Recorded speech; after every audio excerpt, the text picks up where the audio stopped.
The rain hammered against the cracked asphalt with a violence that seemed personal, each drop striking my exposed skin like tiny frozen needles. I pressed myself deeper into the narrow alley between Romano's delicatessen and the abandoned shoe repair shop, my thin hospital scrubs offering no protection against the November storm that had descended on Little Italy like a curse. The smell of rotting garbage mixed with the metallic scent of rain-soaked concrete filled my nostrils, making my empty stomach churn with nausea. My hands trembled as I clutched the plastic bag containing everything I owned: 3 changes of clothes, my nursing certificate, and the engagement ring Vincent had thrown at my feet before slamming the apartment door in my face. The diamond caught what little light filtered through the storm clouds, mocking me with its false promises of forever. Forever had lasted exactly 18 months, ending the moment I'd walked into our bedroom to find him tangled in sheets with my supposed best friend, Rebecca. "You're nothing, Faith." Vincent's words echoed in my mind, as cold as the rain soaking through my sneakers. A charity case I took pity on. Did you really think someone like me would actually marry trailer trash like you? I had nowhere to go. The nursing program had drained my savings, and my first paycheck from Mount Sinai wasn't due for another 2 weeks. The homeless shelter was full. I'd already called 3 times. My phone battery had died hours ago, leaving me more isolated than ever. Every doorway in the neighborhood was occupied by others seeking refuge from the storm, their suspicious glares making it clear I wasn't welcome to share their meager shelter. A violent shiver racked my body, and I realized I couldn't feel my fingers anymore. The cold was seeping into my bones, making my thoughts sluggish and confused. This was how people died, I thought with detached medical clarity. Hypothermia didn't discriminate between the educated and the desperate. I'd studied it in nursing school, never imagining I'd experience it firsthand. The alley spun around me as I tried to stand, my legs refusing to support my weight. My vision blurred, dark spots dancing at the edges as my body began shutting down non-essential functions to preserve core temperature. The plastic bag slipped from my nerveless fingers, scattering my few possessions across the wet pavement like debris from a life that was rapidly dissolving. I thought of my mother. Dead 5 years now from cancer I couldn't afford to treat properly. She'd warned me about Vincent, seen through his charm to the calculating man beneath. Some people collect broken things because they like the power of fixing them, she'd whispered during one of her lucid moments near the end. But they never actually fix anything, baby girl. They just like owning the pieces. The world tilted sideways as my knees hit the concrete.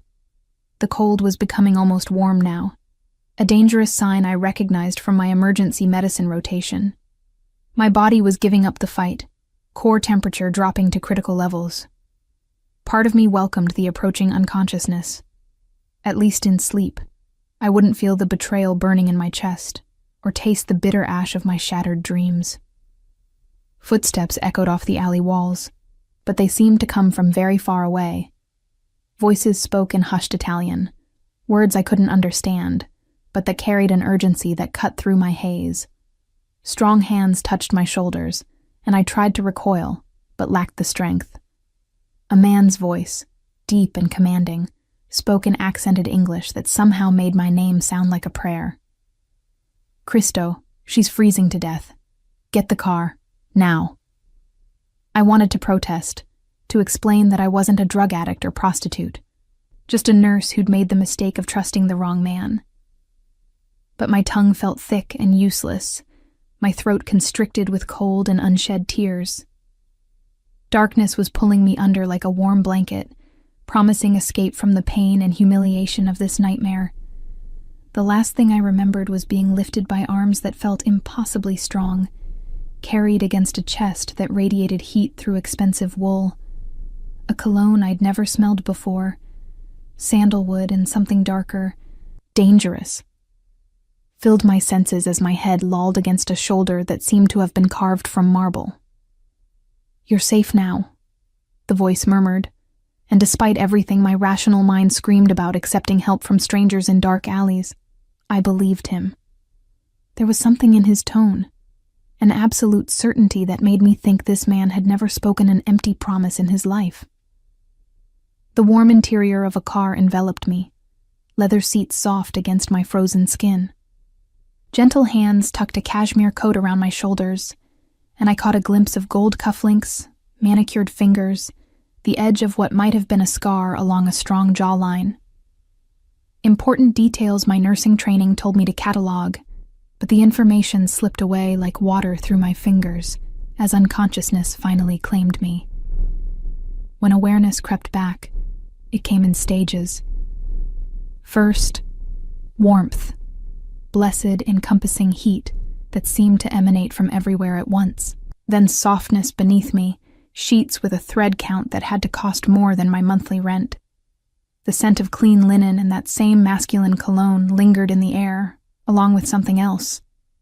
Fresh flowers and the faint aroma of expensive coffee. I opened my eyes to find myself in a bedroom that belonged in a magazine. Cream-colored walls adorned with what looked like original artwork. Floor-to-ceiling windows draped in silk that filtered the morning sunlight into a golden glow. The bed I lay in was easily king-sized, piled with pillows and covered in a duvet so soft it felt like sleeping on a cloud. Panic struck me like a physical blow. Where was I? Who had brought me here? My nursing scrubs were gone, replaced by a silk nightgown I'd never seen before. Someone had undressed me, bathed me, put me to bed like a child. The violation of it made my skin crawl, even as my rational mind acknowledged that whoever had done it had likely saved my life. I sat up too quickly, the room spinning around me as blood rushed from my head. A glass of water and 2 pills sat on the nightstand beside me, along with a note written in precise, elegant handwriting. For the headache, you're safe. Rest. The authoritative tone in those few words made something flutter in my chest. Not fear, but something more complicated. Attraction mixed with wariness, the primal female response to a predator who might choose to protect, rather than destroy. I'd felt it once before, years ago, when an attending physician had dressed down a resident who'd been harassing me. Power used on my behalf instead of against me was a foreign concept. My phone, somehow charged and functional, lay beside the note. The missed calls and texts from Vincent made my stomach clench. First angry demands to know where I was, then increasingly frantic apologies, as he realized I was truly gone. Rebecca had called too, her voicemails full of tearful excuses that meant nothing to me now. A soft knock at the door made me freeze. Miss Buchanan? The voice was female, heavily accented, warm but respectful. Mr. Moretti asked me to see if you needed anything. I have brought you some clothes. Mr. Moretti. The name meant nothing to me, but it sounded Italian, strong. Old world in a way that suggested tradition, family, honor. Very different from Vincent's new money desperation to prove himself worthy of acceptance in circles that would never truly embrace him. Come in, I called, wrapping the silk robe I found at the foot of the bed around myself. The woman who entered was perhaps 60, gray-haired and kindly, carrying an armful of clothes that looked expensive but appropriate. Not the sort of outfit a man with ill intentions would provide for his victim. I am Maria, she said with a smile that reached her eyes. I take care of the house. Mr. Moretti, he was very worried about you last night. Found you in the alley near his club, nearly frozen to death. Poor thing. What were you doing out in such weather? Her genuine concern undid something in my chest, and before I could stop myself, tears were streaming down my face. The whole humiliating story poured out. Vincent's betrayal, my homelessness, the desperate wandering that had led me to that alley. Maria listened without judgment, occasionally making sympathetic sounds in Italian that needed no translation. Men, she said finally, shaking her head with disgust. Some of them, they have no honor. But Mr. Moretti, he is not like this Vincent. He brings you here, has his own doctor check on you, makes sure you are warm and safe. This is what a real man does. I wanted to ask about this mysterious benefactor, but Maria was already laying out clothes and explaining the schedule. Mr. Moretti had gone to his office but would return for lunch. I was welcome to explore the house, use the library, the garden if the weather cleared. There was no pressure to leave, no expectation of payment or favors. Just old-fashioned hospitality extended to a stranger in need. As I dressed in clothes that fit perfectly, too perfectly, suggesting someone with an excellent eye for women's sizing, I tried to make sense of my situation.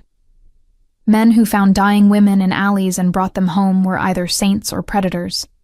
Saints were rare in my experience, but predators usually didn't provide silk nightgowns and respectful housekeepers.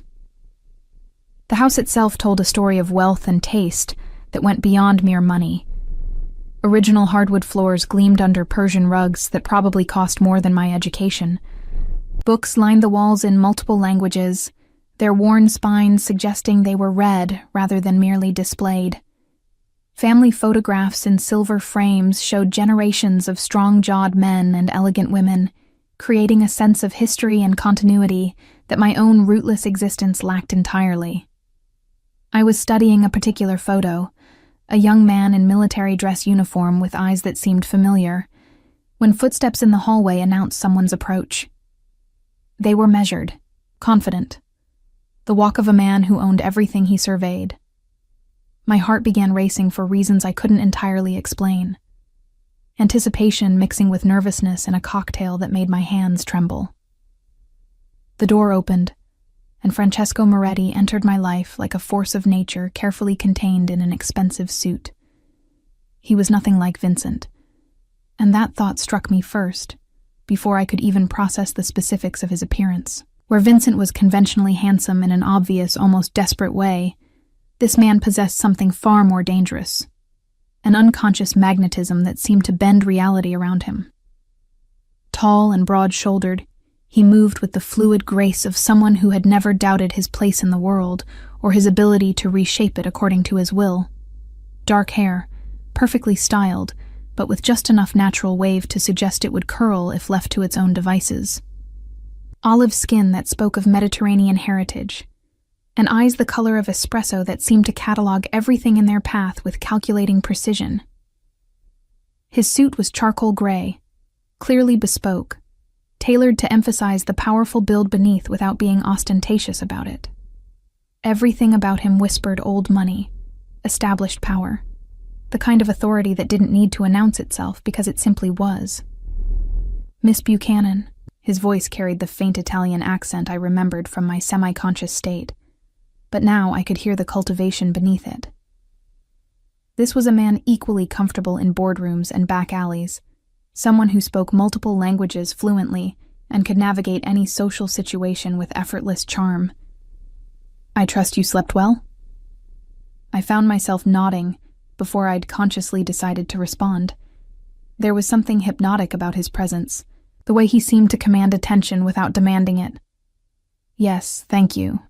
And thank you for everything. I don't know how to repay you." A slight smile played at the corners of his mouth, transforming his face from merely handsome to devastatingly attractive. "There is no debt between us. You needed help. I was able to provide it. This is what civilized people do for one another." The emphasis on civilized wasn't lost on me, a subtle dig at Vincent's behavior that somehow made me feel vindicated rather than pitied. This man had assessed the situation and found my ex-fiancé wanting without needing to hear my side of the story. The validation was intoxicating, a balm to my wounded pride that I hadn't realized I desperately needed. "Maria tells me you are a nurse," he continued, settling into the chair across from where I stood by the window. The movement was economical, controlled, like everything else about him. Mount Sinai Hospital, yes? A prestigious position for someone so young.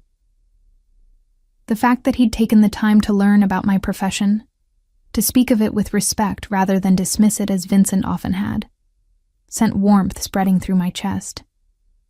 I just graduated from their nursing program.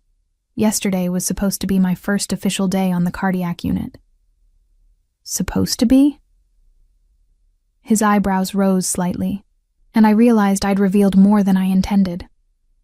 This man had a way of encouraging honesty that felt almost supernatural, as if lies would simply evaporate in his presence.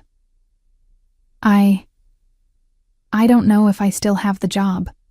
I missed orientation because of everything that happened. They might have given my position to someone else. The admission hurt more than I'd expected. That job had represented my future, my escape from dependence on others, my chance to prove that a girl from a trailer park could make something of herself. Francesco. I found myself thinking of him by his first name, though he hadn't given me permission. Leaned forward slightly, his expression growing serious. What is the name of your supervisor? Dr. Patricia Williams. She's the head of cardiac nursing, but I doubt she'll understand why I disappeared without calling in. The hospital has strict policies about reliability. He pulled out a phone that looked like it cost more than my monthly rent and dialed a number from memory. The conversation that followed was brief, conducted in the kind of tone that suggested he was accustomed to getting his way without explanation. I couldn't hear the other side, but I watched his face carefully, noting the moment when his expression softened with what might have been satisfaction. Dr. Williams sends her regards, he said after ending the call. She was quite concerned when you didn't appear yesterday, and had already placed you on medical leave pending your recovery from what she now understands was a family emergency. Your position will be held for as long as necessary. I stared at him, speechless. What did you tell her? The truth, in broad strokes.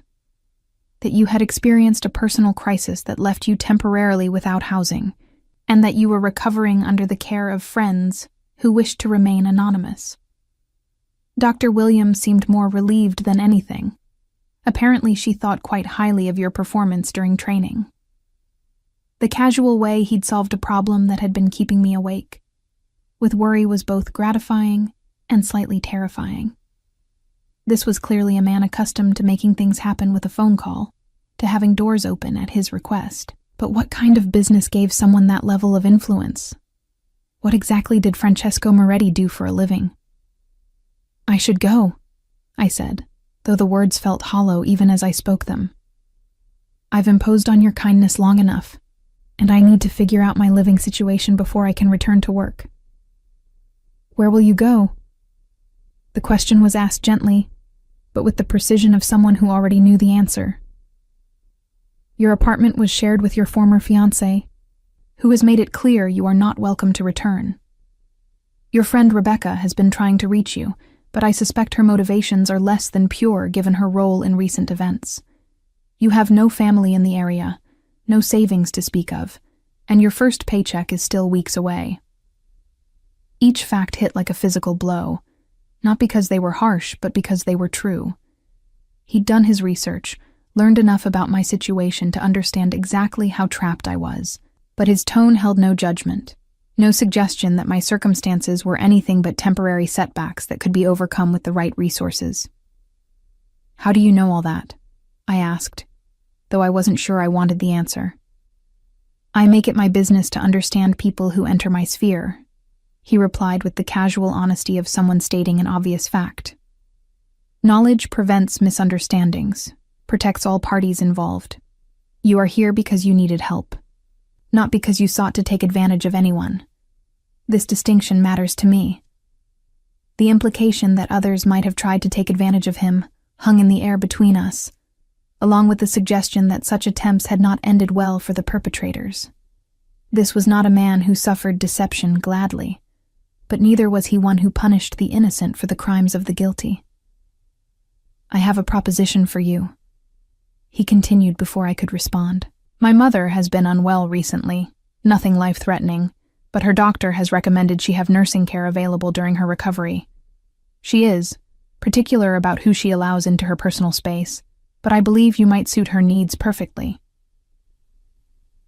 The offer was elegant in its simplicity, a way for me to earn my keep while maintaining my dignity, to be useful rather than merely grateful.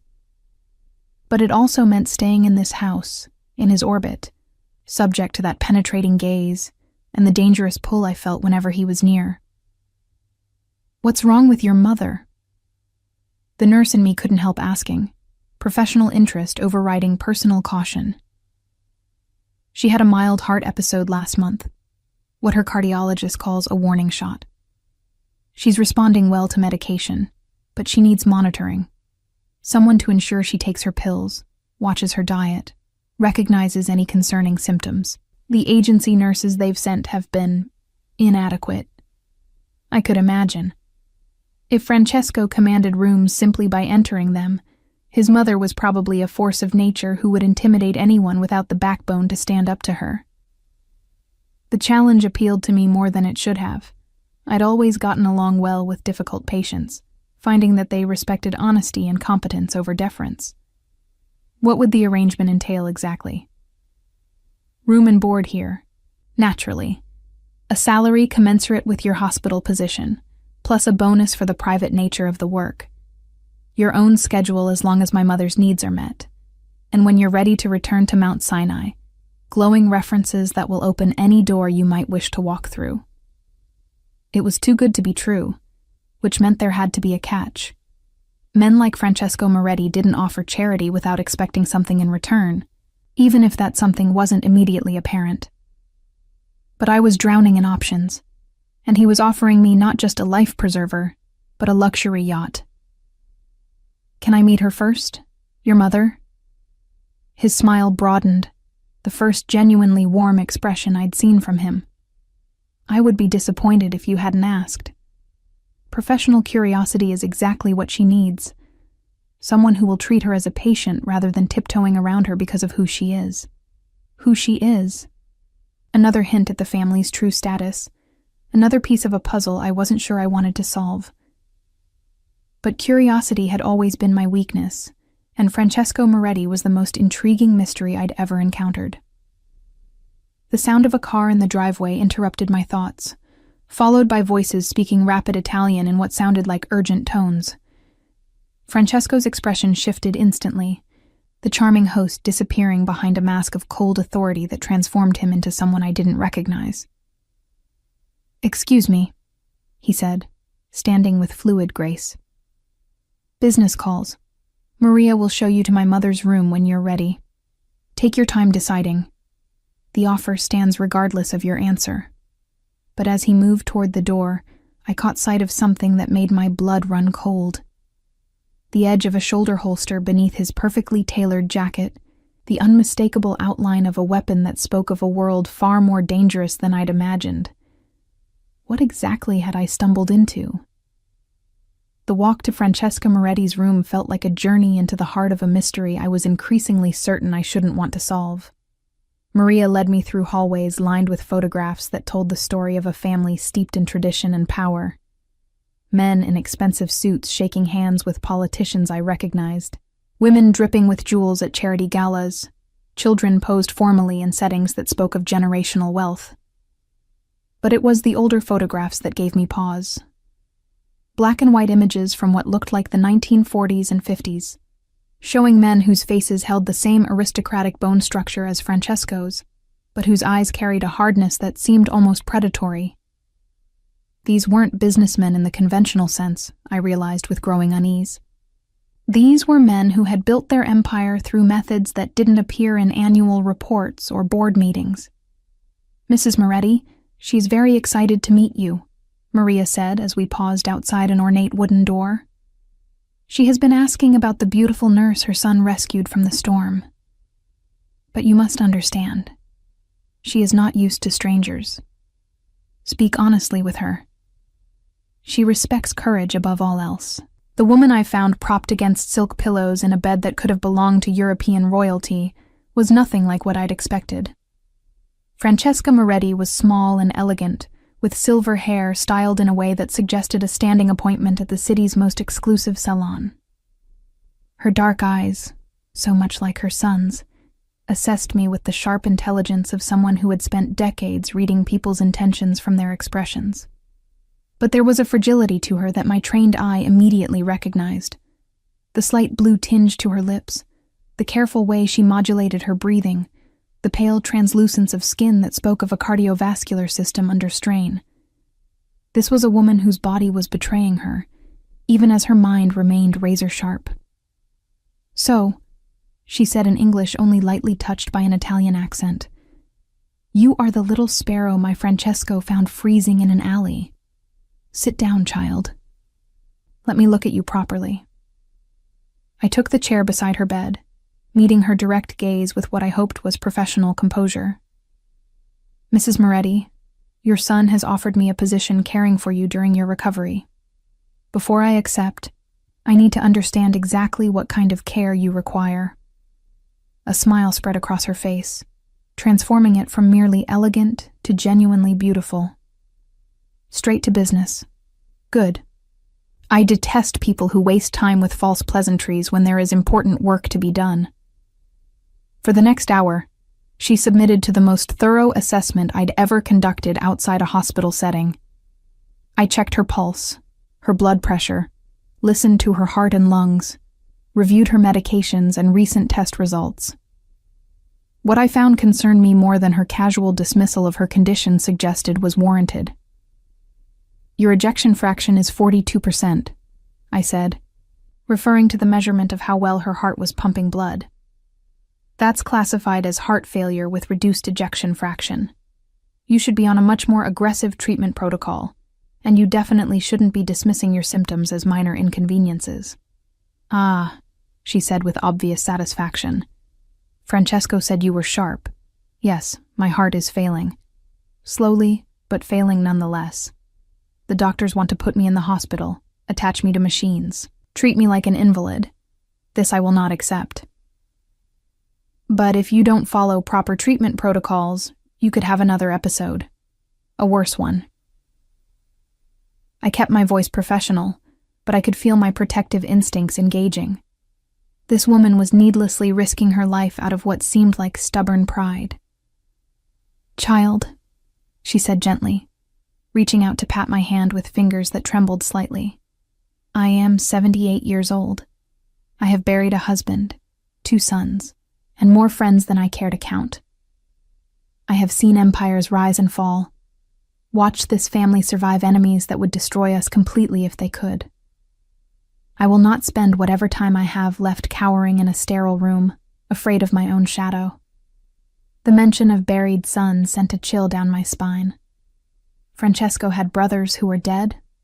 How? When? The questions multiplied in my mind, but something in her expression warned me not to ask. "However," she continued, "I am not stupid. I understand that my condition requires monitoring, that certain precautions must be taken. If you are willing to provide that care while allowing me to maintain my dignity and independence, then we have an arrangement that serves us both." It was a reasonable compromise, and one that would challenge my skills in ways that appealed to my professional pride. But before I could answer, the sound of raised voices from downstairs interrupted our conversation, not Francesco's voice. He was too controlled for that kind of outburst. But several other men speaking in rapid Italian that sounded increasingly urgent. Francesca's expression shifted, becoming alert in a way that suggested she understood every word being said below us.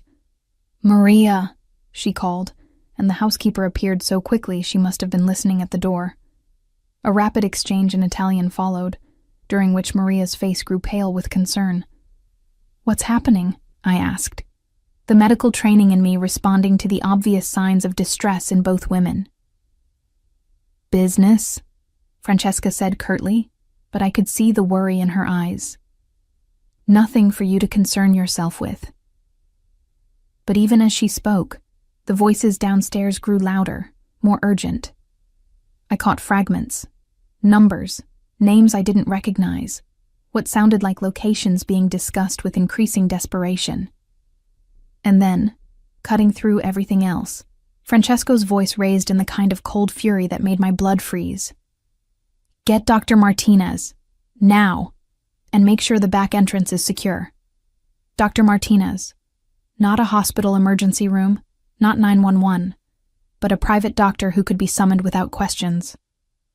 My nursing instinct screamed warnings about what kind of medical emergency would require that level of secrecy, what kind of injuries couldn't be treated through normal channels. "I should go," I said, standing abruptly. "Whatever this is, you don't need a stranger witnessing it. Sit down." Francesca's voice carried such absolute authority that I found myself obeying before I'd consciously decided to.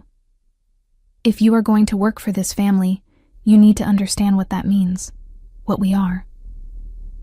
The footsteps on the stairs were heavy, urgent, accompanied by voices speaking in the kind of terse medical terminology I recognized from trauma situations.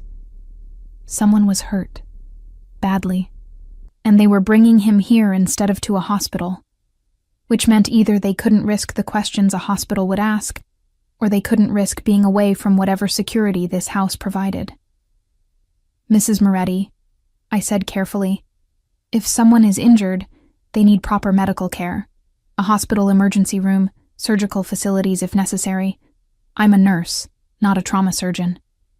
"Dr. Martinez has been treating this family for 30 years, she replied, her eyes never leaving my face. "He has facilities here that rival any hospital, and he understands the need for discretion that a public hospital cannot provide." The bedroom door opened without a knock, and Maria entered with an expression of barely controlled panic. "Mrs. Moretti, they need faith. Mr. Francesco, he's been shot." The world tilted sideways around me. Shot. Francesco had been shot, and they wanted me to help treat him. Which meant this wasn't just a wealthy family with old-world traditions and expensive tastes. This was something else entirely. Something dangerous enough that gunfire was apparently an occupational hazard. "I'm not qualified for trauma surgery," I said, even as my training kicked in, and I found myself mentally cataloging what supplies would be needed. "If he's been shot, he needs a trauma team, an operating room. Dr. Martinez will handle the surgery," Francesca said, her voice steady despite the obvious fear in her eyes. "But he needs a surgical nurse, someone with the training to assist. Will you help my son, Faith?" The use of my first name, the naked plea in her voice, the knowledge that Francesco might be dying while I debated the wisdom of getting involved, it all combined to shatter my hesitation. I was a nurse. Someone was injured. Everything else was secondary to that fundamental truth.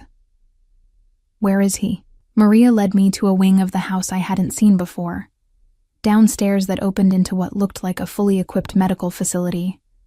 Not just a first aid station, but an actual surgical suite complete with monitoring equipment, blood bank, and enough pharmaceutical supplies to stock a small hospital. This wasn't something that had been hastily assembled. This was a permanent installation, designed for exactly this kind of emergency.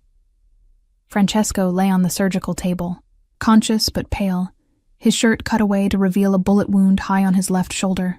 Dr. Martinez, a distinguished man in his 60s, was already prepping for surgery while two other men, clearly bodyguards based on their obvious tension and the weapons I could see holstered beneath their jackets, stood watch. "Miss Buchanan," Dr. Martinez said without looking up from his preparations, "I understand you're cardiac trained. Have you ever assisted in trauma surgery?" "Yes, during my rotation through the emergency department. Gunshot wounds, stabbings, motor vehicle accidents." I was already moving toward the scrub station, muscle memory taking over. "What's the extent of the injury?" "Through and through. Missed the subclavian artery by millimeters. No major organ damage, but there's muscle and nerve involvement that needs to be addressed. Can you assist?" I nodded, scrubbing in with the thoroughness that had been drilled into me from my first day of nursing school. This was familiar territory, the clean sterility of medical emergency, where everything else fell away except the immediate need to preserve life. But as I took my position beside the table, Francesco's eyes found mine, and I saw something there that had nothing to do with pain or fear. Gratitude, yes, but also a possessive satisfaction that made my pulse quicken despite the circumstances. He was claiming me, I realized, binding me to him through this moment of vulnerability, this shared secret that would make me complicit in whatever world he inhabited. "Thank you," he said quietly, his voice rough with pain but steady with conviction. "I won't forget this." As Dr. Martinez made the first incision, and I fell into the familiar rhythm of surgical assistance, I wondered if I was saving Francesco Moretti's life or surrendering my own to something far more dangerous than I'd ever imagined. The surgery took 3 hours. 3 hours of precise movements in sterile silence, broken only by Dr. Martinez's quiet instructions and the steady beep of monitoring equipment that had become as familiar as my own heartbeat. Francesco remained conscious throughout, refusing general anesthesia with the kind of stubborn determination that should have been alarming, but somehow seemed completely in character. I'd assisted in trauma surgeries before, but never under circumstances like these. Never in a private facility that existed in the shadows of legality. Never with armed guards standing watch at the doors. Never with the knowledge that reporting this incident could put me in danger that extended far beyond professional consequences. But as I worked, handing instruments to Dr. Martinez, monitoring Francesco's vital signs, managing the flow of the surgery with the competence that years of training had drilled into me, I felt something shifting inside me. Not just the adrenaline rush of medical emergency, but a deeper recognition that this was exactly where I belonged. Not the sterile, bureaucratic environment of the hospital, but here, in the heart of something real and immediate and vital. "Beautiful work," Dr. Martinez murmured as he completed the final sutures. "You have excellent hands, Miss Buchanan. Steady, intuitive. It's a gift not many possess." Francesco's eyes had never left my face during the procedure, watching me with an intensity that should have been uncomfortable, but instead felt oddly intimate. Even under the stress of surgery, even with pain medications affecting his system, his gaze held that same calculating assessment I'd noticed earlier. He was cataloging my reactions, my competence, my willingness to cross lines I hadn't even known existed. "The bullet missed everything vital," Dr. Martinez announced as he began cleaning the surgical site. "Full recovery expected, though the shoulder will need time to heal properly. No strenuous activity for at least 6 weeks, Francesco. I mean it this time." "This time?" I asked before I could stop myself. A slight smile curved Francesco's lips despite the obvious discomfort. This is not my first encounter with Dr. Martinez's surgical skills. Occupational hazard in my line of work. "What exactly is your line of work?"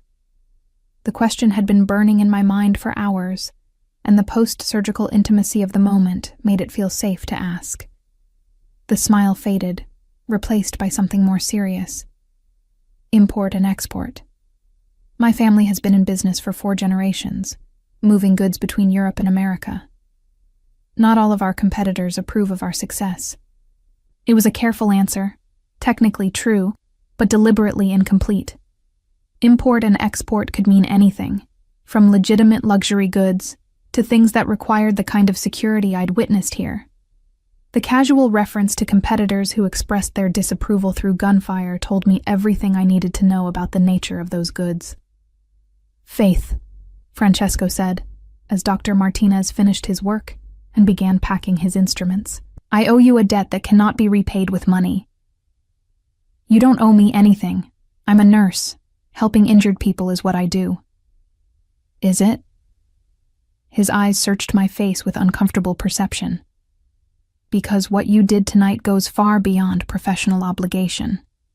You chose to help without knowing the circumstances, without asking questions that might have protected you from legal consequences. That kind of loyalty is rare." Loyalty. The word hung between us like a challenge, carrying implications I wasn't ready to examine. But he was right.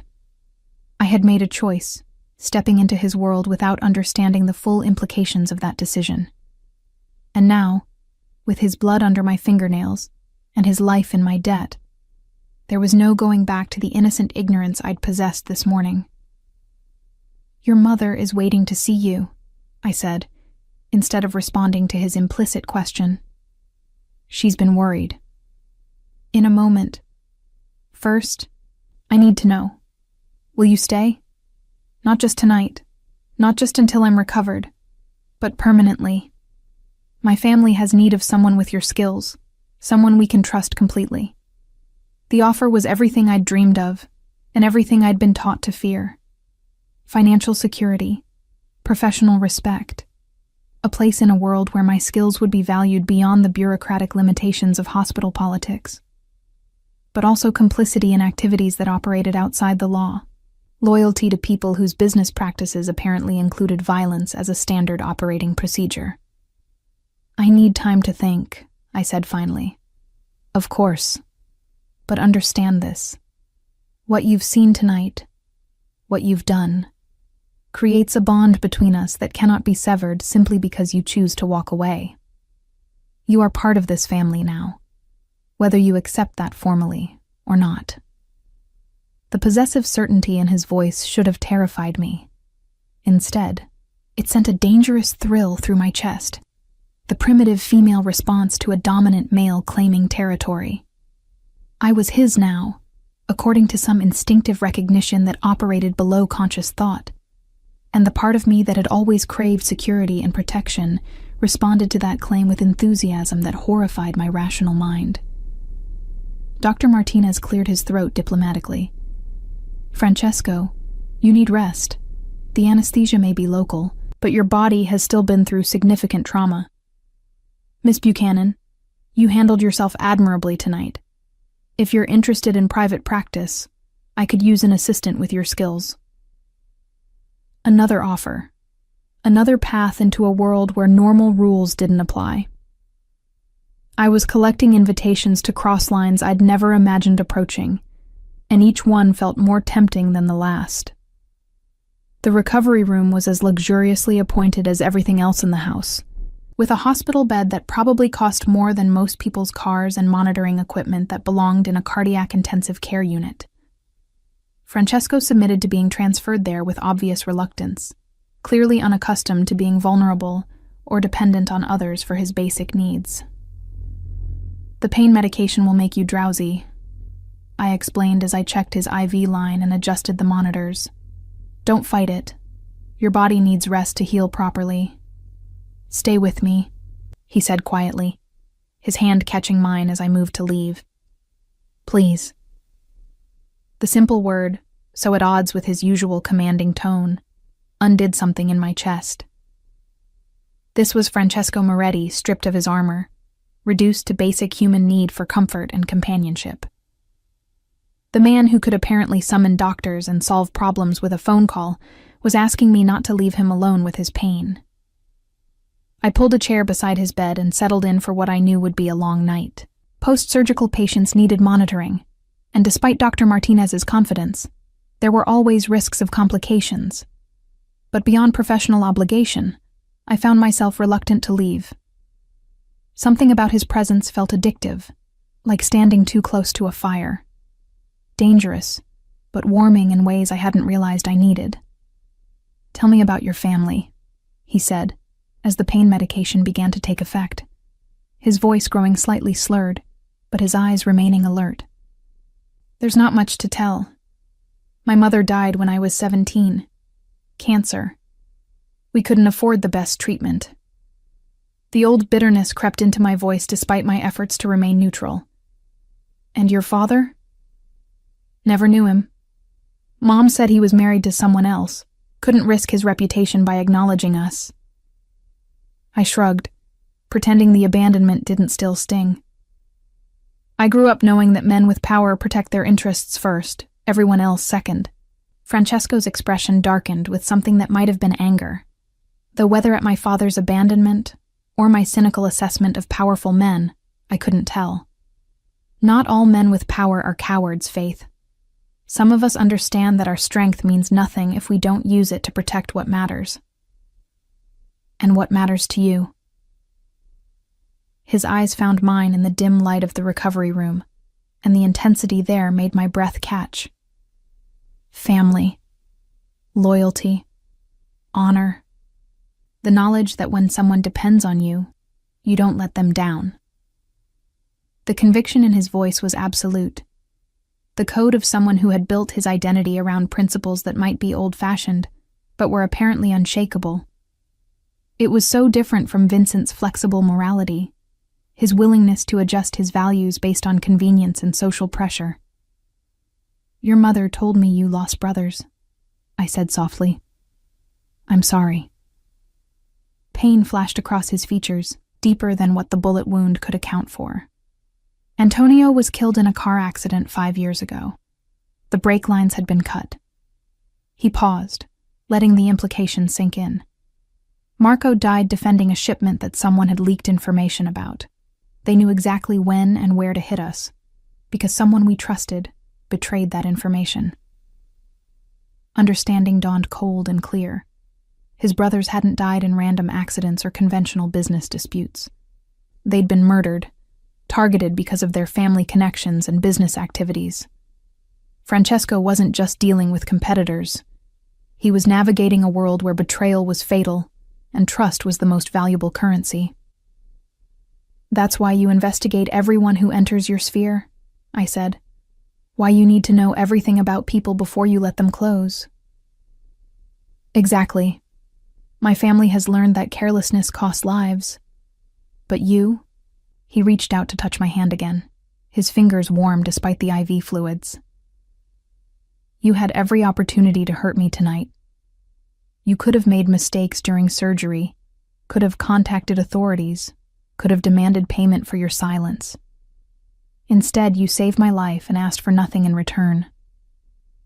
I told you, I'm a nurse. It's what I do." "No," he said firmly. "It's who you are. There's a difference." The medication was winning the battle against his consciousness, his eyelids growing heavy despite his obvious desire to continue our conversation. I watched him fight sleep with the same determination he probably brought to everything else, unwilling to surrender control even to his body's basic needs. "Rest," I murmured, checking his pulse and noting the steady rhythm that indicated stable cardiovascular function. "I'll be right here." "Promise me," he whispered, already halfway to unconsciousness. "I promise." I meant to stay awake, to monitor his condition through the critical first hours post-surgery. But the emotional exhaustion of the last 2 days, combined with the adrenaline crash that followed medical emergencies, pulled me under, despite my best intentions. I dozed in the chair beside his bed, one hand resting lightly on his wrist to feel his pulse, ready to wake at the first sign of distress.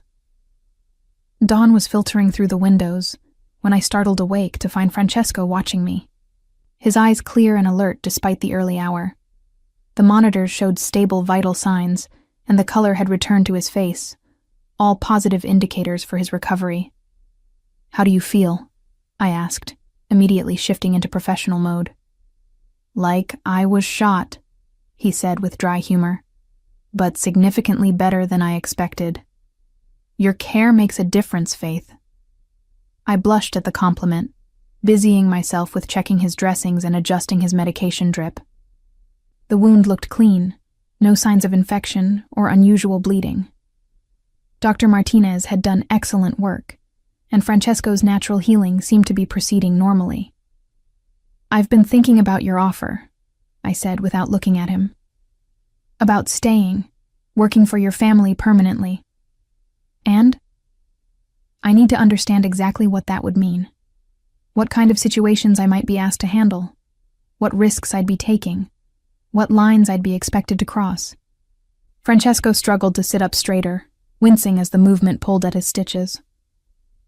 "The truth is, Faith, that my business operates in areas where conventional medical care isn't always an option.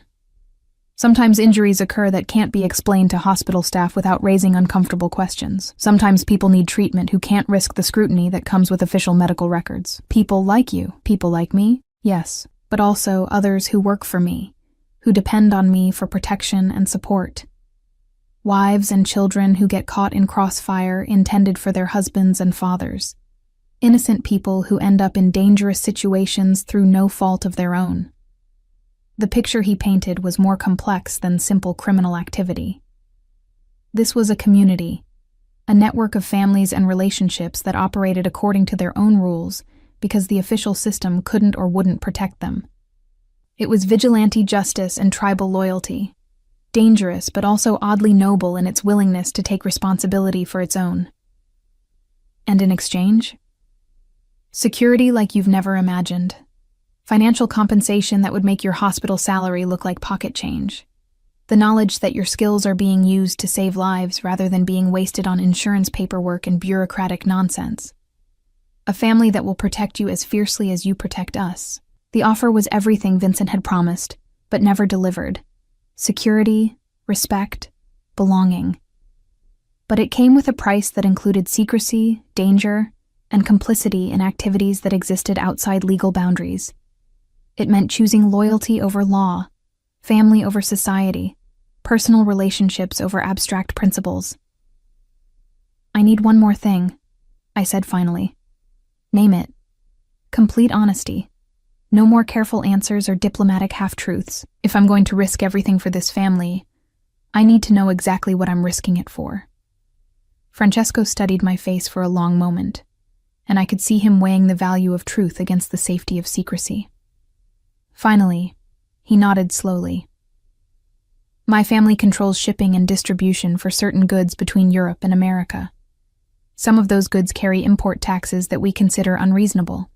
Some involve substances that the government has decided should be restricted, despite significant market demand. We provide services that people need, at prices they're willing to pay, without the interference of bureaucrats who have never built anything or taken real risks. Smuggling." He was describing smuggling operations, probably drugs and weapons, possibly other contraband. The euphemistic language couldn't disguise the reality that the Moretti family was in business with organized crime, possibly as organized crime themselves. And the violence? Competition is fierce. Not everyone believes in negotiating disputes through civilized discussion. We defend ourselves and our interests using whatever methods prove necessary. Murder. He was talking about murder, though he'd never used that word directly. The Moretti family killed people who threatened their business interests, probably with the same cold efficiency they brought to everything else. I should have been horrified. Should have been planning my escape from this house and these people before I became any more deeply involved. Should have been thinking about professional ethics and legal obligations and all the reasons why crossing these lines would destroy the respectable life I'd worked so hard to build. Instead, I found myself thinking about Vincent's casual cruelty, about the hospital administrators who treated nurses like disposable resources, about a society that had offered me nothing but obstacles and judgment, while expecting gratitude for the privilege of struggling. Francesco was offering me a place in a world where competence was valued, where loyalty was rewarded, where my skills would be used to their fullest potential. "Okay," I said quietly. "Okay? I accept. All of it. The job, the risks, the family." I met his eyes directly, wanting him to see the determination in mine. "I'm in." The smile that spread across his face was nothing like the polite expressions I'd seen before. This was pure satisfaction, possessive triumph, the look of a man who had successfully claimed something he wanted. "Welcome to the family, Faith," he said, and I knew that everything I'd been before this moment had just become history. The next 2 weeks transformed my understanding of what family could mean, not the dysfunctional abandonment I'd grown up with, or the shallow performance Vincent had offered, but something deeper and more encompassing than I'd imagined possible. The Moretti house operated like a small city-state, with its own rules, traditions, and fierce loyalty that extended to everyone who lived within its walls. My days fell into a rhythm that felt natural despite its unconventional nature. Mornings were spent with Francesca, monitoring her condition, and gradually earning her trust through competent care and honest conversation. She was a formidable woman who had survived decades in a dangerous world by being smarter and tougher than anyone expected from her elegant appearance. Under her guidance, I began to understand the complex social dynamics that governed their world. "A Don's wife must be many things," she told me one afternoon as I checked her blood pressure. diplomat, strategist, counselor, and when necessary, enforcer. But most importantly, she must be someone her husband can trust completely, because in our business, a moment's doubt can mean death. The comment seemed casual, but I caught the assessing look in her eyes. Francesca was evaluating me for a role I hadn't consciously applied for, measuring my potential as more than just Francesco's employee. The realization should have been overwhelming, but instead, it felt like recognition of something I'd sensed building between us since that first moment in the recovery room. Francesco's recovery progressed faster than Dr. Martinez had predicted, aided by his natural vitality and his obvious impatience with physical limitations. I served as his primary caregiver during the most vulnerable period, helping him with basic tasks, monitoring his healing, ensuring he followed medical protocols despite his inclination to resume normal activities too quickly. The intimacy forced by his temporary dependence created opportunities for conversation that revealed layers of his personality hidden beneath his public persona. He spoke about his childhood, the pressure of growing up as the heir to a legacy built on violence and respect. He told me about his education at elite universities, his deliberate cultivation of legitimate business interests that provided cover for less conventional activities. My grandfather built this empire with his fists and his willingness to do what others wouldn't, he said one evening as I changed his dressings.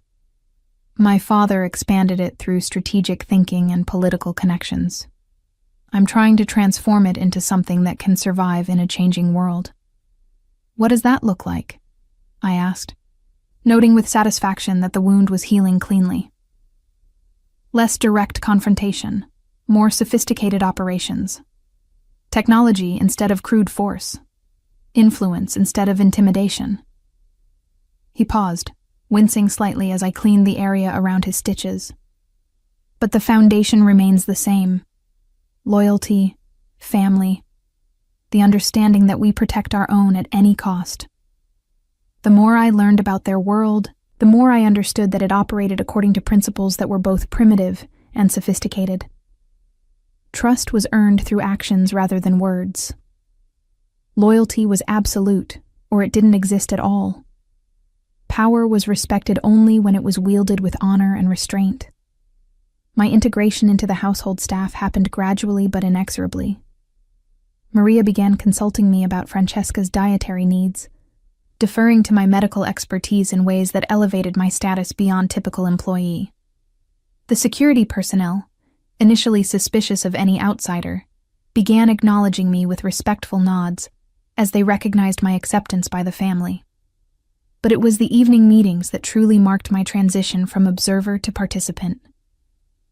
Francesco had resumed limited business activities, conducting essential meetings from his study rather than his usual office downtown. Initially, I was dismissed when visitors arrived, but gradually he began allowing me to remain, first as his nurse monitoring his condition, then simply as a trusted presence.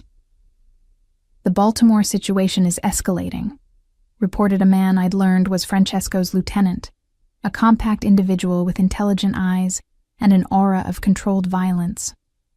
They're pushing into territory that's been ours for 20 years. Response?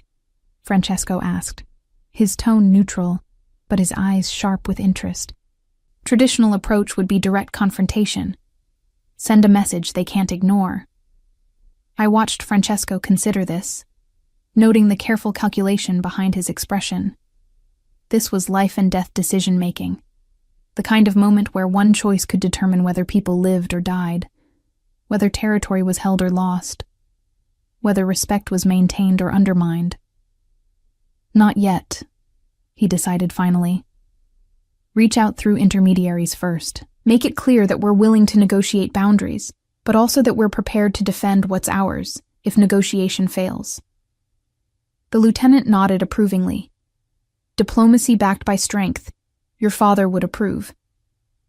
These conversations revealed the sophisticated nature of Francesco's operations. This wasn't random violence or crude criminal activity, but strategic business management that happened to involve illegal goods and occasional bloodshed. The principles weren't so different from legitimate business: market control, competitive advantage, customer service. But the stakes were infinitely higher. My medical skills proved valuable beyond Francesco's personal care. Word spread through their network that the Moretti family had access to discreet medical treatment, and I found myself treating a variety of injuries and conditions that couldn't be addressed through conventional channels. Gunshot wounds that couldn't be explained to emergency room staff. Knife injuries that would prompt uncomfortable police questions. Drug overdoses that needed treatment without creating official records. Each case deepened my involvement in their world while proving my value to their operations. I developed protocols for emergency treatment, stockpiled medications and supplies, even began training some of the security personnel in basic first aid. Dr. Martinez visited regularly to consult on serious cases and gradually began treating me as a colleague rather than an assistant. "You have natural instincts for this work," he told me after we'd successfully treated a man who'd been beaten nearly to death by rivals. The ability to focus on immediate medical needs without being distracted by questions about how injuries occurred. It's a rare talent, but it was my growing relationship with Francesco that truly cemented my position in the family. What had begun as professional obligation evolved into something deeper and more complex as we spent hours together during his recovery. He was in fascinating contradiction, ruthless in business but gentle with his mother, commanding with his subordinates but vulnerable in private moments, calculating in strategic decisions, but surprisingly emotional when discussing family history. The first time he kissed me, it was supposed to be gratitude. I was adjusting his pillows, making sure he was comfortable for sleep, when he caught my hand and pulled me closer. The kiss was soft, tentative, a question rather than a demand.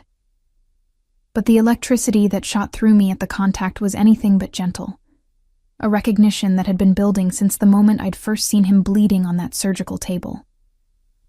"I shouldn't," I whispered against his lips, even as I made no move to pull away. "Why not?" His voice was rough with desire and something deeper. "Because of professional ethics? Because you work for me?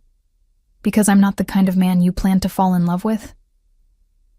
The word love hung between us like a challenge, premature but somehow inevitable. This wasn't the careful courtship I'd imagined for myself, the safe relationship with a respectable man who would offer conventional security. This was dangerous and consuming, and completely outside the boundaries of the life I'd planned. "Because once we cross this line, there's no going back," I said, acknowledging the truth we'd both been avoiding. "There's already no going back, Faith. Not for either of us. You're mine now, whether we admit it or not. The only question is whether we're going to fight what we both want, or embrace it." His possessive certainty should have triggered every warning bell in my system. I'd spent my entire adult life struggling for independence, fighting to prove I didn't need anyone's protection or support. But with Francesco, that independence felt less like strength and more like stubborn isolation from the very connection I'd been craving without knowing it. I kissed him back, pouring weeks of suppressed attraction and growing emotional attachment into the contact. His response was immediate and hungry, one hand tangling in my hair, while the other pulled me closer despite the limitation of his healing shoulder. We were both breathing hard when we finally broke apart, the air between us charged with the recognition that everything had just changed irrevocably. "Tomorrow," he said against my forehead, "we tell my mother. Make this official." "Official how?" "However you want it to be. Engagement, marriage, whatever words make you comfortable. But no more pretending this is just about nursing care or professional obligation." The speed of it should have been terrifying. 3 weeks ago, I'd been planning a conventional life with Vincent, following the safe path I'd mapped out for myself. Now I was contemplating marriage to a man whose business involved activities I couldn't discuss with outsiders, whose world operated according to rules I was still learning. But as I looked into Francesco's eyes, seeing the intensity of his commitment and the promise of a future unlike anything I'd dared imagine, I realized that safety had always been an illusion anyway. Vincent's betrayal had taught me that conventional morality was no guarantee of decent treatment, that respectability could coexist with casual cruelty. Francesco offered something different: honesty about his nature, transparency about the risks, complete commitment to protecting what he valued. The criminal aspects of his business were balanced by a code of honor that seemed more reliable than the flexible ethics of legal society. "What does being part of this family really mean?" I asked, needing to understand the full scope of what I was accepting. "It means you'll never want for anything material.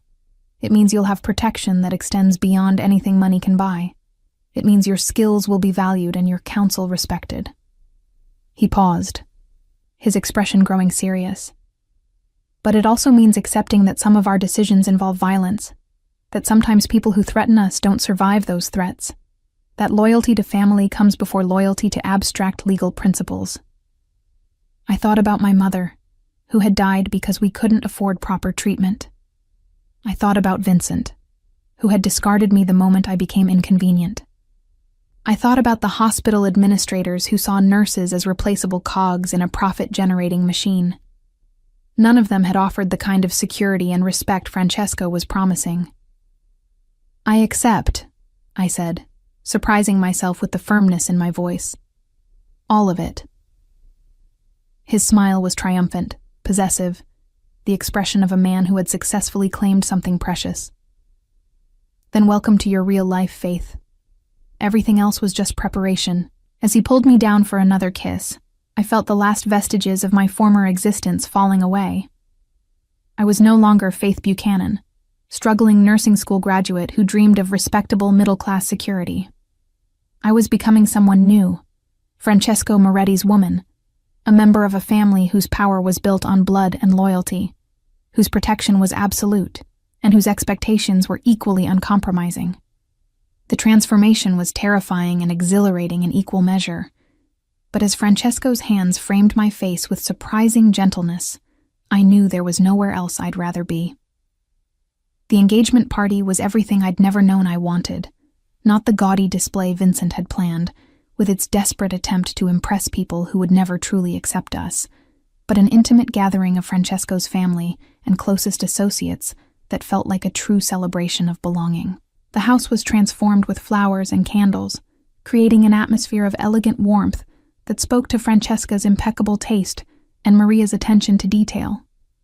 I wore a dress that had appeared in my closet that morning, midnight blue silk that hugged my curves perfectly and somehow made me feel both sophisticated and completely myself. The engagement ring Francesco had presented the night before caught the light with every movement, a vintage piece that had belonged to his grandmother, heavy with family history and the weight of tradition. "You look radiant, my dear," Francesca said as she surveyed the gathering from her position on the terrace. Her health had stabilized remarkably over the past month, aided by careful monitoring, and her obvious happiness at seeing her son settled with someone she approved of. "Francesco has excellent taste in women, though he inherited that from his father." The comment carried layers of meaning I was still learning to decode. Francesco's father had reportedly loved only one woman in his entire life, remaining faithful to Francesco's mother, even when business considerations might have suggested more strategic marriages. It was another piece of the complex moral code that governed their world. Absolute loyalty in personal relationships, even when professional obligations required flexibility. "Mrs. Moretti," I began, but she held up an elegant hand to stop me. "Francesca, please. We are family now. And family means that my concerns become your concerns. My enemies become your enemies." Her dark eyes, so like her son's, held mine with uncomfortable directness. "Do you understand what that means, Faith?" Before I could answer, a commotion near the front entrance drew our attention. Voices raised in urgent Italian, the sound of cars arriving faster than expected, the subtle but unmistakable tension that meant business was intruding on family celebration. Francesco appeared at my side almost instantly, his hand settling possessively on my lower back, while his eyes scanned the disturbance with predatory alertness. "What is it?" I asked, noting how quickly the relaxed atmosphere had shifted to something more dangerous. "Probably nothing," he replied, but I could feel the coiled tension in his muscles. "Excuse me for a moment." He moved toward the house with that fluid grace I'd come to associate with moments when he was shifting from elegant host to dangerous predator.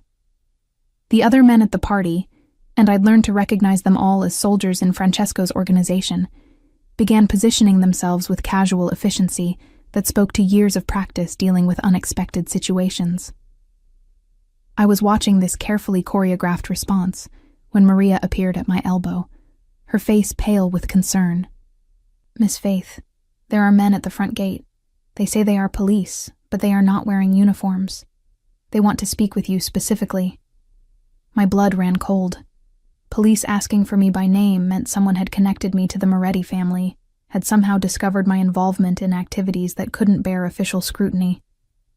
The surgery on Francesco, the various medical treatments I'd provided to people with suspicious injuries, my growing knowledge of family business. Any of it could be enough to charge me as an accessory to serious crimes. "Did they show identification?" I asked, falling back on practical questions, while my mind raced through possibilities. "Mr. Francesco is handling it," Maria replied, which wasn't really an answer, but suggested the situation was being managed according to family protocols. Through the windows, I could see Francesco in heated discussion with several men in suits. Their body language was aggressive, confrontational, the posture of people accustomed to having their authority acknowledged without question. But Francesco's stance was equally unyielding, the immovable confidence of someone on his own territory dealing with unwelcome intruders. "Faith." The voice behind me was familiar in the worst possible way, carrying echoes of a life I'd thought was permanently behind me. I turned to find Vincent standing on the terrace, somehow having bypassed whatever security measures should have prevented his access to the party. He looked different, thinner, more desperate around the edges, his expensive suit unable to disguise the tension that radiated from every line of his body.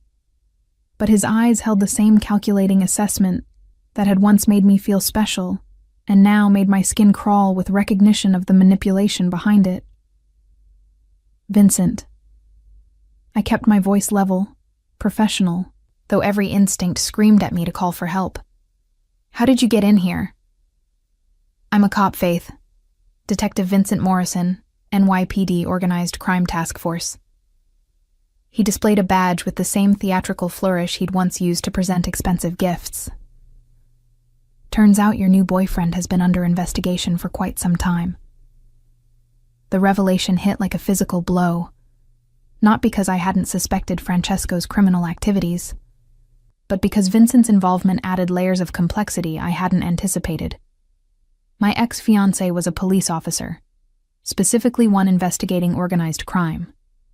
Our entire relationship had been built on his professional interest in getting close to people connected to the Moretti family. "You used me," I said, understanding flooding through me with sickening clarity. From the beginning, everything was about getting information. "I protected you," he corrected, his tone carrying that familiar condescension. "For 18 months, I kept you safe from knowing what kind of people you were getting involved with. But you couldn't leave well enough alone, could you? Had to go running to the first criminal who showed you attention. At least Francesco is honest about who he is." Vincent's laugh was ugly, full of contempt. "Honest? Faith, the man you're planning to marry has killed 12 people that we know of. He runs drugs, guns, stolen goods through half the East Coast. The money that bought that pretty dress you're wearing comes from misery and addiction and violence." Each accusation landed with the precision of someone who had spent considerable time building a case, but they bounced off the certainty I'd developed about Francesco's character. Yes, he was involved in illegal activities. Yes, violence was part of his world. But he'd also shown me more genuine care and protection in 6 weeks than Vincent had offered in 18 months of pretended devotion. "What do you want, Vincent?" "I want you to come home, back to your real life, away from these people before you get yourself killed. His voice softened into the persuasive tone I remembered from our early days together. I know you're confused, traumatized by everything that happened. Stockholm Syndrome is a real thing, Faith. You're identifying with your captors because they've shown you kindness after putting you in danger. Francesco didn't put me in danger. You did, when you threw me out in a storm to die in an alley. I was angry. I made a mistake. The admission came grudgingly, as if acknowledging fault was physically painful. But I'm here now, offering you a chance to fix this before it's too late. Too late for what? The indictments are coming down next week. RICO charges, conspiracy, murder, racketeering.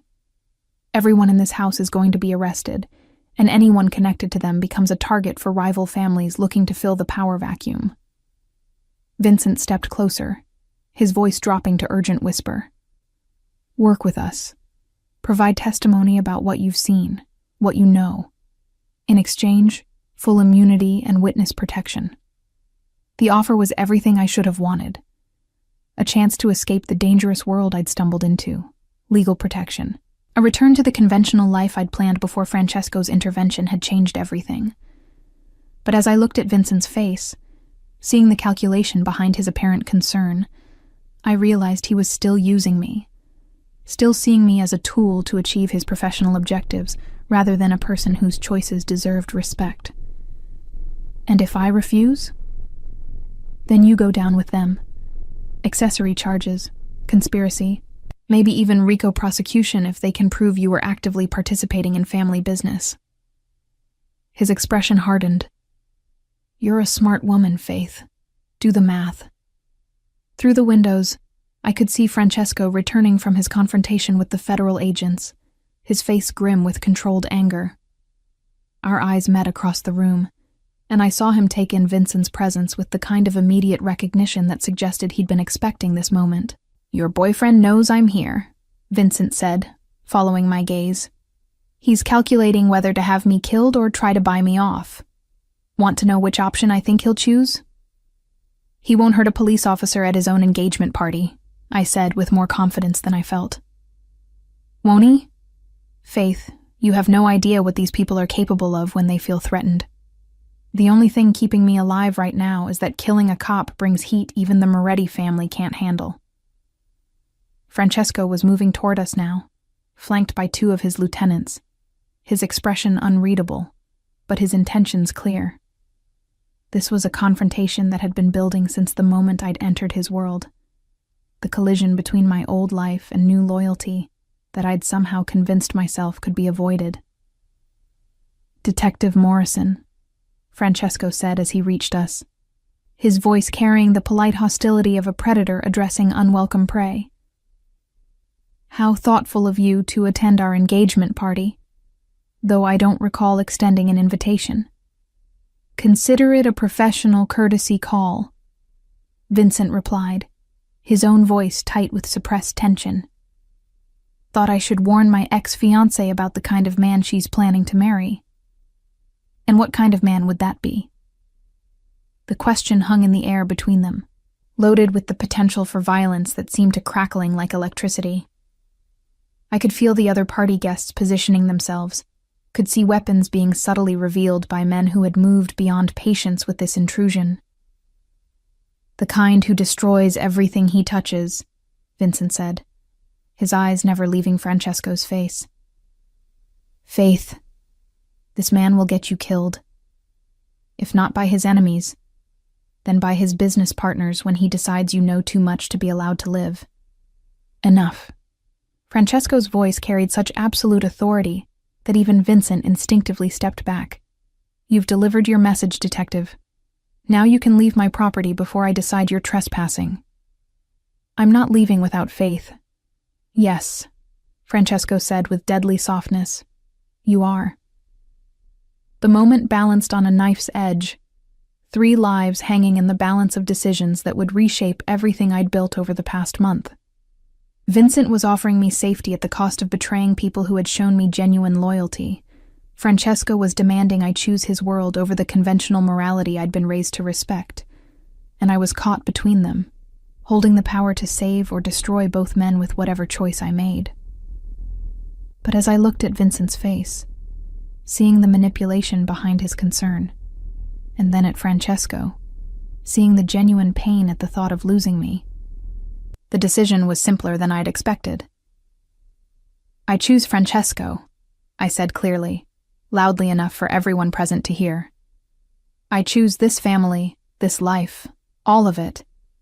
Vincent's face went through a series of expressions: disbelief, anger, resignation, and finally a cold calculation that was more frightening than his threats had been. "You're making a mistake, Faith. One that will cost you everything." "Maybe," I replied, moving to stand beside Francesco, accepting the protective arm he wrapped around my waist. "But it's my mistake to make." As Vincent was escorted from the property by men whose intentions he was wise not to test, I felt the last connection to my former life severing cleanly. Whatever happened next, arrests, trials, violence from rivals who sensed weakness, I would face it as part of the Moretti family, protected by their strength and bound by their loyalty. Francesco's kiss was possessive, triumphant, a claiming that marked me as irrevocably his in front of everyone who mattered. When we broke apart, I could see approval in Francesca's eyes, satisfaction in the faces of the men who served her son, acceptance from the women who had married into this world before me. "Welcome home," Francesco murmured against my ear, and I knew that whatever the cost of this choice, I was exactly where I belonged.